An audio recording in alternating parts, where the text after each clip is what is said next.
आजची जे काही आमच्या बैठका झाल्या त्यामुळे तोंड ओळख झालेली आहे आणि सर्वसाधारणपणाने या मतदारसंघामध्ये गेल्या मागील 5 वर्षात काय घडलं, आताचं स्टेटस काय आहे आणि त्यानंतर भविष्यामध्ये आपल्याला कशा प्रकारची मार्चिंग करायची आहे या संदर्भातली नियोजन आणि आयोजन आम्ही करतो आहोत. अधिकाऱ्यांशी चर्चा केली आहे. मी स्वतः प्रशासकीय अधिकारी असल्यानं नियोजनाच्या कार्यात सहभाग घेतल्यानं आणि धोरणामध्ये माझा सहभाग राहिल्यानं आणि मंत्र्यांच्याकडे सुद्धा माझं एक्झिक्युशन असल्यामुळं या सगळ्या गोष्टीमध्ये माझा एक प्रकारचा अनुभव आहे, एक आत्मविश्वास आहे आणि याचा फायदा म्हणून मी सगळ्या अधिकाऱ्यांना, सगळ्या कर्मचाऱ्यांना माझे संबंध मैत्रीत्वाचे, मित्रत्वाचे राहणार आहेत आणि त्यांच्या समवेत आहे त्या सगळ्यांना सोबत घेऊन, आहे त्यांना आत्मविश्वास देऊन माझं जे काम आहे यापुढे चालवणार आहे. एवढं सांगतो की जे काही बदल झाला महाराष्ट्र राज्यामध्ये, जो काही पंचवार्षिक इलेक्शन नंतर जे काही बदल झाला त्या बदलामध्ये आम्हाला अशी आशा होती की महाराष्ट्रात आघाडीचं सरकार येईल. दुर्दैवानं असं काही घडलं नाही आणि राज्यामध्ये महायुतीचं सरकार आलं. पण एक सांगतो की महाराष्ट्रामध्ये कोणतेही जरी सरकार आलं असलं तरी मेहकर लोणारमध्ये मात्र आमचं सरकार आहे. त्यामुळं या ठिकाणी जे काही सरकार चालणार आहे ते आमच्या पद्धतीनं चालेल, आपल्या विकासविषयक अजेंड्यानुसार चालेल. हा मी या ठिकाणी सर्वप्रथम आपल्याला विश्वास देऊ इच्छितो. बरेच इश्यूज आहेत, बरेच विभाग आहेत, त्याचे सगळ्याची माझी आखणी झालेली नाही, माझी चर्चा झालेली नाही. परंतु जे काही सार्वजनिक बांधकाम विभाग,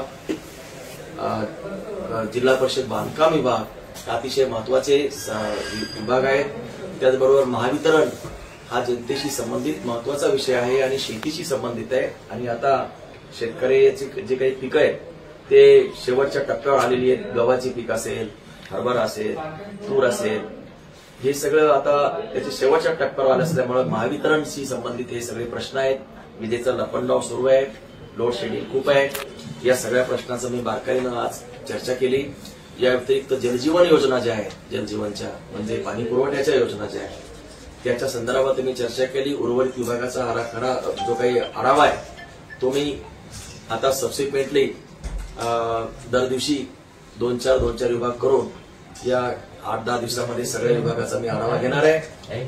या आढाव्यामधून आजची जी काही सद्यस्थिती आहे ती सद्यस्थिती जाणून घेऊन आज जी कामं जी स्टकअप झालेली आहेत, काही ठिकाणी निधी आलेला आहे, काही ठिकाणी कामं झालेली नाही आहेत, काही ठिकाणी प्रशासकीय मान्यता आहे, वर्क ऑर्डर मिळाले नाहीत, काही बरेचसे प्रस्ताव आहेत ते जिल्हाधिकारी किंवा अन्य याच्यामध्ये रेंगाळलेले आहेत.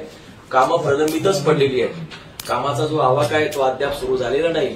म्हणून जी काही कामं आहेत लोणार आणि सिंदखेड राजाचा आवाका पाहता आणि याचा बॅकलॉग लक्षात घेता या ठिकाणी चालू असलेली कामं ही अत्यंत अपुरी आहेत आणि त्यामुळं या कामामध्ये प्रचंड प्रमाणात वाढ करायची आहे.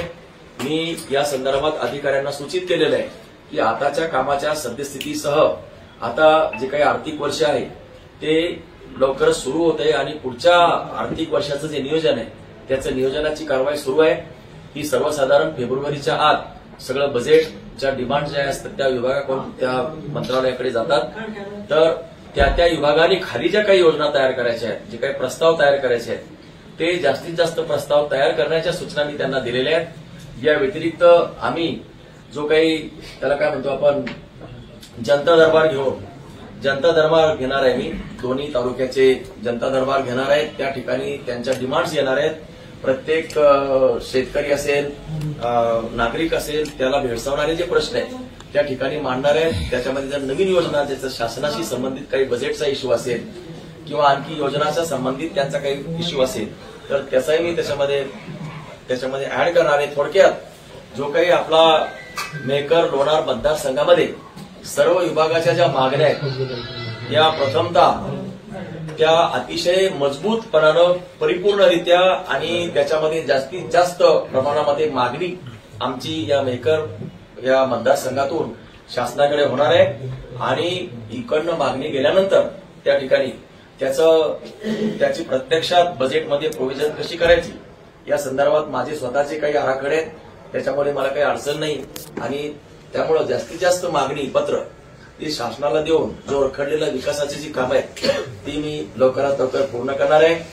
या ठिकाणी एवढं सांगतो की सार्वजनिक बांधकाम विभागाची जी काही कामं या ठिकाणी चालू आहेत ती सुमारे 114 कामं आहेत. ती त्याच्यामध्ये CRECची कामं आहेत, काही एशियन डेव्हलपमेंट बँकची कामं आहेत, काही स्टेट बजेटची कामं आहेत. मला वाटतं या डिटेलची तुम्हाला लोकांना काही गरज नाही, पण सर्वसाधारण सांगतो की 681 कोटीची सार्वजनिक बांधकाम विभागाची कामं आपल्या मतदारसंघात आहेत, परंतु ही सगळी अर्धवट स्वरूपात आहेत. काहीला वर्क ऑर्डर झालेली नाहीये, काही कुठल्या तरी गावकऱ्यांनी अडवलेली आहेत. अशा बऱ्याचशा योजना आहेत की त्या अडवलेल्या आहेत. त्यामुळे त्यांचा रस्ता आता संबंधित अशी चर्चा करून समन्वय साधून त्यांचे रस्ते मोकळे करून या ज्या अडकलेल्या योजना आहेत त्या सुरुवातीला आम्हाला मार्गी लावायच्या आहेत. दुसरं, याच्यामध्ये जे काही रस्ते आहेत जोडणारे त्याच्यामध्ये आधीची मागणी आम्ही करणार आहोत. त्याच्यामध्ये CMJSY आहे, मुख्यमंत्री त्याला ग्राम सडक योजना आहे, किंवा आणखी आता वेगवेगळ्या जी विभागामध्ये निधी असतो, केवळ सार्वजनिक बांधकाम विभागामध्येच पैसा नसतो, तर त्या वेगवेगळ्या विभागाचा निधी हा सार्वजनिक विभागामार्फत खर्च करावा लागतो. बरोबर आहे. जसं आरोग्य विभाग आहे, त्याची जर बिल्डिंग असेल त्याचं बांधकाम कोण करतं? आरोग्य विभाग नाही करत आहे. हायर एज्युकेशन आहे, हायर एज्युकेशनचं बांधकाम हायर एज्युकेशन नाही करत आहे, त्याचं बांधकाम कोण करतं? सार्वजनिक बांधकाम विभाग करतं. तर अशा काही योजना आपल्याकडे नाही आहेत. आता इथं आरोग्याची काही सुविधा नाही आहेत, हॉस्पिटल्स नाही आहेत, वैद्यकीय सुविधा नाही आहेत. या सगळ्या योजनांची मागणी मी या निमित्ताने करणार आहे. खूप काही डोक्यामध्ये योजना आहेत. आता जो आढावा घेतला त्याच्यावरून असं लक्षात येतं की जो काही त्याला काय म्हणतो आपण, जो काही हे करण्यात आला होता, ढोल वाजवण्यात आला होता की आम्ही अशा योजना आणल्या, असं केलं तसं केलं, कागदावर मला ते काही सत्य दिसत नाहीये. म्हणून जे काही कामं आहेत आता अपूर्ण आणि अधुरे ते कामं पूर्ण करायची आहेत. आणि याच्यामध्ये 5 पटीनं माझ्या डिमांड्स आता मंत्रालयामध्ये जाणार आहेत. 5 पटीनं, कारण विकासाचा अनुशेषच इतका बाकी राहिलेला आहे. तो त्यासाठी आम्हाला अतिशय मोठ्या प्रमाणावर त्याच्या मागण्या आम्ही करतो. याबरोबर पंचायत समिती हे काय, ही छोटीशी ही वेगळी कामाची लिस्ट आहे. जिल्हा परिषद बांधकाम आहेत, त्याच्यामध्ये अतिशय कमी निधी आहे, त्याच्यामध्ये 22 कोटी आहे. खूपच अल्प आहे. जिल्हा परिषद बांधकाम सारख्या विभागामध्ये फक्त अख्ख्या यायला 22 कोटी, म्हणजे मला सांगा तुम्ही काय त्याचं स्वरूप आहे. आणि त्याच्यामध्ये फक्त 888 कोटी जिल्हा परिषद बांधकाम उदळगावची पाठवली. हो, परंतु कसंही असलं तरी आणलं पाहिजे ना आपण. नाही, डीपीडीसी नाही, शासनाकडून निधी येतो, डीपीडीसी मधून येतो. 22 कोटीचा निधी म्हणजे काहीच नाहीये निधी हा या दोन्ही तालुक्यांसाठी. आणि विकासाचा अनुशेष किती आहे, म्हणून हा निधी सुद्धा मी वाढवणार आहे. आणि या 22 कोटी असताना प्रत्यक्षात फक्त 8 कोटीची कामं सुरू आहेत. हे फारच विचित्र आहे सगळं. आणि आम्हाला जे ऐकलं की खूपच एवढी कामं आली, तेवढी कोणती कामं आहेत, मी आता ते शोध घेतो सगळं डिंग घेऊन. म्हणून ही कामं जी आहेत, जी चाललेली कामं आहेत ती व्यवस्थित चालू नये, बऱ्याच ठिकाणी अडकलेली आहे. सगळ्यात महत्वाचा विषय जो आहे तो महावितरणचा आहे.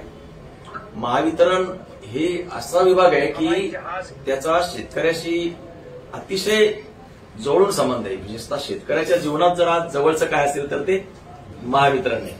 ज्याच्या शेतीवर तो आज 12 महिने ज्याच्यासाठी तो जगतो झगडतो, त्याच्या शेतामध्ये लाईटच नाहीये. बरोबर आहे, लाईट नाही, लाईट लपंडाव खेळते, त्याच्यामध्ये लोड शेडिंग आहे. त्याची कारणं काय तुम्हाला सांगतो.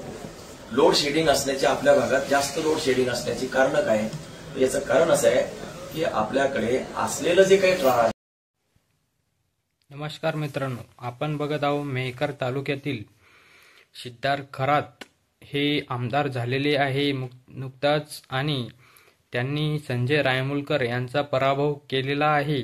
तर आपण आपल्या सिद्धार्थ खरात यांचे स्टेटमेंट बघत आहोत. तर ते त्यांच्या स्टेटमेंटमधून सांगत आहेत की गेलेल्या 15 वर्षाच्या कार्यकाळामध्ये संजय रायमुलकर हे इथलचे खासदार आणि आमदारही दोन्ही शिवसेनेचे होते, आणि त्यांनी त्यांच्या कार्यकाळामध्ये कोणत्याच प्रकारचे निधी आणले नाहीत, कोणत्या प्रकारचे कामही केले नाहीत, हे त्यांच्या बोलण्याच्या माध्यमातून त्यांनी दाखवले. आणि त्यांनी सांगितले की लोणार झालं, मेहकर झालं, हे किती महाराष्ट्रातले चांगल्या प्रकारचे स्थळ आहे. लोणार येथील त्यांनी कोणत्याच प्रकारचा बदल केलेला नाही आणि मेहकरही आपल्या बुलढाणा जिल्ह्यातून 1 नंबरचा तालुका असून हे त्यांनी त्यांच्या बोलण्यातून स्पष्ट केले. आणि मेहकरमध्ये कोणत्या रोजगाराच्या माध्यमातून आणि त्या माध्यमातून त्यांनी कामं दाखवली नाही असे त्यांनी त्यांच्या स्टेटमेंटमधून सांगितले. तर आपल्या चॅनलला सबस्क्राईब करा आणि जास्तीत जास्त शेअर करण्याचा प्रयत्न करा. धन्यवाद मित्रांनो.